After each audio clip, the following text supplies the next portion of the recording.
தமிழ் சொந்தங்களுக்கு அன்பு வணக்கம். தன்னுடைய தளராத முயற்சியாலும் தன்னம்பிக்கையாலும் இந்தியாவின் முதல் 100% பார்வையற்ற மாற்றுத்திறனாளினி IFS அதிகாரி என்ற பெருமைக்கு சொந்தக்காரராகியிருக்கிறார் ஒரு பெண்.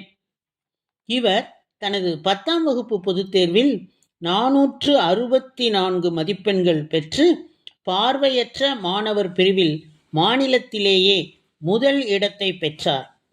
+2 தேர்வில் 1075 மதிப்பெண்கள் பெற்று மாநில அளவில் சிறப்பிடம் பெற்றார். விளையும் பயிர் முளையிலே தெரியும் என்பது போல தன்னுடைய பள்ளி பருவத்திலேயே ஒரு மிகச்சிறந்த மாணவியாக திகழ்ந்தவர் இவர். 69 ஆண்டு கால மத்திய வெளியுறவுத்துறை அமைச்சக வரலாற்றில் முழுமையாக பார்வையற்ற ஒருவர் அதிகாரியாக பணியில் அமர்ந்துள்ள இவரது பெயர் பெனோ ஜெஃபின் என்பதாகும். மனம் இருந்தால் மார்க்கம் உண்டு, விடாமுயற்சி விஸ்வரூப வெற்றி என்பதெல்லாம் வெறும் வார்த்தைகள் அல்ல, அவை அனுபவ சத்தியங்கள் என்று நிரூபித்து காட்டிய அவரை பற்றி சில ஆச்சரியமூட்டும் தகவல்களை அறிந்து கொள்ள உங்களை ஆர்வத்துடன் அழைக்கிறது மௌனத்தின் சப்தங்கள். சமீபத்தில் டெல்லியில் மத்திய பெண்கள் மற்றும் குழந்தைகள் நல அமைச்சகம் தன்னுடைய சார்பில் பல்வேறு துறைகளில் சாதனை புரிந்த பெண்களுக்கு பரிசு வழங்கும் விழா ஒன்றை நடைபெற்றது. அதில் கலந்து கொண்ட 112 பெண் சாதனையாளர்களில் பெனோவும் ஒருவர். குடியரசுத் தலைவர் ராம்நாத் கோவிந்த் அவர்களால் இந்த பெண்மணிகள் அனைவருக்கும் கௌரவம் செய்யப்பட்டது என்பது சிறப்பு செய்தியாகும். தமிழ்நாடு அரசின் பள்ளி கல்வித்துறை 2024ஆம் ஆண்டு டிசம்பர் மாதம் அனைத்து பள்ளிகளிலும் சமீபத்தில் வெளியிடப்பட்ட பெனே ஜெஃபின் என்ற ஆவணப்படம் மாநிலம் தழுவிய அளவில் வெளியிடப்படும் என்று அறிவித்துள்ளது. இந்த ஆவணப்படம் ஃபாதர் ஏர்னஸ்ட் ரொசாரியோ அவர்களின் இயக்கத்தில் Don Bosco Institute of Communication ஆர்ட்ஸால் தயாரிக்கப்பட்டது. இப்படம் திருமதி பெனோ ஜெஃபின் வாழ்க்கை பயணத்தை விவரிக்கிறது.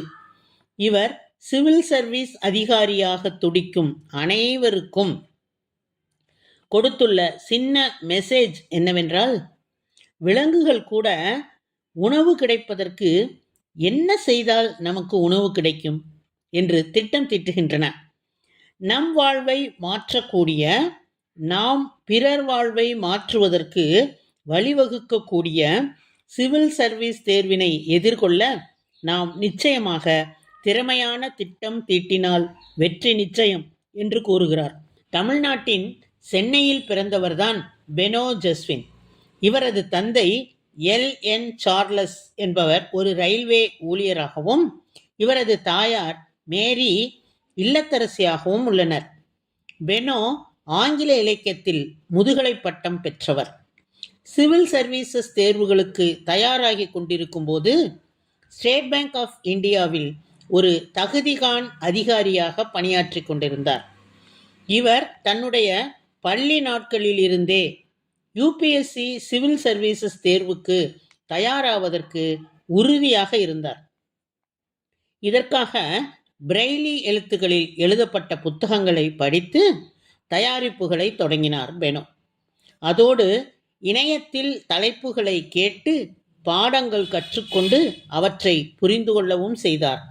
இறுதியாக 2014ஆம் ஆண்டில் தனது 2வது முயற்சியிலேயே UPSC தேர்வில் வெற்றி பெற்று அகில இந்திய அளவில் 343வது இடத்தை பிடித்து சாதனை படைத்தார் பெனோ ஜெஃபின். பார்வை இல்லாததை தன்னுடைய வாழ்க்கையில் தான் முன்னேற ஒரு தடையாக கருதாமல் இந்தியாவின் முதல் முழுமையாக பார்வையற்ற IFS அதிகாரியாகி சாதனை படைத்தவர்தான் இந்த பெனோ ஜெஃபின். UPSC தேர்வானது இந்தியாவின் மிக கடினமான ஒரு தேர்வாகும். இதில் மிகச்சிறந்த போட்டியாளர்களே வெற்றி பெறுவர். இது 0.1% முதல் 0.3% வரை விண்ணப்பதாரர்கள் ஒரு ஆரம்ப தேர்வு, பிரதான தேர்வு மற்றும் ஆளுமை தேர்வு, நேர்காணலில் தேர்ச்சி ஆகியவற்றில் வெற்றி பெற வேண்டும். எழுத்துத் தேர்வில் 11 தாள்கள் உள்ளன. 2 புறநிலை வகை மற்றும் 9 கட்டுரை வகையாகும். இந்த அத்துணை தேர்விலும் வெற்றி பெற்று இந்திய வெளியுறவு சேவைகள் இந்தியன் ஃபாரின் சர்வீஸ் அதிகாரியானார் இந்த 100% பார்வை குறைபாடு உள்ள சிங்கப்பெண். இவர் பார்வையற்றோர் மற்றும் பார்வை குறைபாடுள்ள கணினி பயனர்கள் உரையிலிருந்து பேச்சு வெளியீடு அல்லது புதுப்பிக்கக்கூடிய பிரெய்லி காட்சி மூலம் திரையை படிக்க அனுமதிக்கும் ஒரு மென்பொருளான ஜாஸ் ஜாப் ஆக்சஸ் வித் ஸ்பீச் என்பதனை பயன்படுத்தினார். நவீன தொழில்நுட்பம் சமூகத்தில் ஏற்படுத்தும் எதிர்மறை தாக்கம் பற்றிய அனைத்து சர்ச்சைகளையும் தொடர்ந்து நேரத்தை வீணடித்தல், படைப்பாற்றலை கொல்லுதல், தனியுரிமை இல்லாமை, பயங்கரவாதம் மற்றும் கொடுமைப்படுத்தலுக்கான ஊடகமாக பயன்படுத்துதல் போன்ற சர்ச்சைகள் எழுந்துள்ள இந்த காலகட்டத்தில் பெனோவின் கதை மிகவும் வரவேற்கத்தக்கது.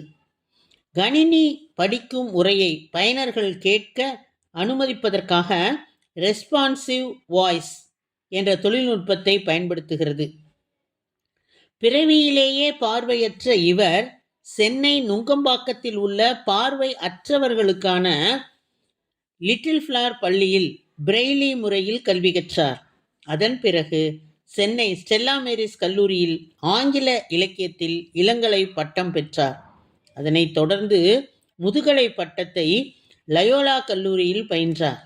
அதன் பிறகு திருவள்ளூரில் பாரத ஸ்டேட் வங்கியில் அதிகாரியாக பணியாற்றி வந்தார். இவர் தி நியூஸ் மினிட்டிடம் கூறும்போது, சிவில் சர்வீசஸ் தேர்வில் தேர்ச்சி பெறுவது கடினம்தான், ஆனால் சாத்தியமற்றது அல்ல. சரியான வழிமுறை மற்றும் சரியான அணுகுமுறையுடன் வெற்றி என்பது கட்டாயம் சாத்தியமாகும் என்று கூறியுள்ளார். சிவில் சர்வீஸில் தேர்ச்சி பெற்ற பகுதி அளவு பார்வையற்ற வேட்பாளர்கள் பலர் இருந்தபோதிலும் 100% முற்றிலும் பார்வையற்ற முதல் ஐஎஃப்எஸ் அதிகாரி பெனோதான் என்பது சிறப்புக்குரியது. இவரை பாராட்டிய மத்திய பணியாளர் நலத்துறை இணையமைச்சர் ஜிதேந்திர சிங் இவரது தன்னம்பிக்கை மற்றும் உறுதியால் தான் மிகவும் ஈர்க்கப்பட்டதாக கூறுகிறார். 100% பார்வை குறைபாடு உள்ளவர்களுக்கு இதற்கு முன்பு ஐஎஃப்எஸ் ஆக பதவி நியமனம் கொடுக்கப்பட்டதாக வரலாறு இல்லை என்பது ஒரு ஆச்சரியமான செய்தியாகும். தான் இந்த சாதனை புரிந்ததற்கு தனது பெற்றோருக்கு ஜெஃபின் பாராட்டு தெரிவிக்கிறார். தனது கனவுகளை நனவாக்க தனது தந்தை இவர் எங்கு செல்ல விரும்புகிறாரோ அங்கெல்லாம் அழைத்து சென்றார் என்றும், இந்த நோக்கத்திற்காக அனைத்து புத்தகங்களையும் அவர் வாங்கி கொடுத்ததாகவும் நன்றி பாராட்டுகிறார். புத்தகங்களை படிப்பதில் இவரது தாயார் இவருக்கு சத்தமாக வாசித்து காட்டி பல்வேறு வகையில் உதவியதாகவும் இவர் கூறுகிறார். இந்திய தூதர் டிபி சீனிவாசன் அவர்கள் கூறுகையில், இவரது பணியில் பெனோவுக்கு சில சிரமங்கள் வரத்தான் செய்யும், ஆனால் நிச்சயம் அதை அவர் முறியடித்து செல்வார் என்று நான் நம்புகிறேன். மேலும் ஐஏஎஸ் அதிகாரிகளைப் போல ஐஎஃப்எஸ் அதிகாரிகளுக்கு களப்பணி அதிகமாக கிடையாது, அது பெனோவுக்கு சாதகமாக இருக்கும் என்று அவர் கூறுகிறார். இந்திய வெளியுறவு பணியில் 100% பார்வைத்திறன் சவால்களை எதிர்கொண்ட ஒருவருக்கு வாய்ப்பு வழங்கப்படுவது 2015 ஆண்டில்தான் பெனோ ஜெஃபின் பணி நியமனத்தின் மூலம் சாதனையாக அறியப்பட்டது. வெறும் கை என்பது மூடத்தனம், தன்னம்பிக்கையே மூலதனம் என்பதனை அனைவரும் லட்சியமாக கொண்டால் வெற்றி நிச்சயம் என்பது கண்கூடு. அது பெனோவின் வாழ்க்கை வரலாற்றிலிருந்து நாம் அறிந்து கொண்ட பாடம். அதனை நாமும் பின்பற்றலாமே என்று கேட்டுக்கொண்டு உம்மிடமிருந்து விடைபெறுவது உங்களுடைய அன்பு தோழி கீதா.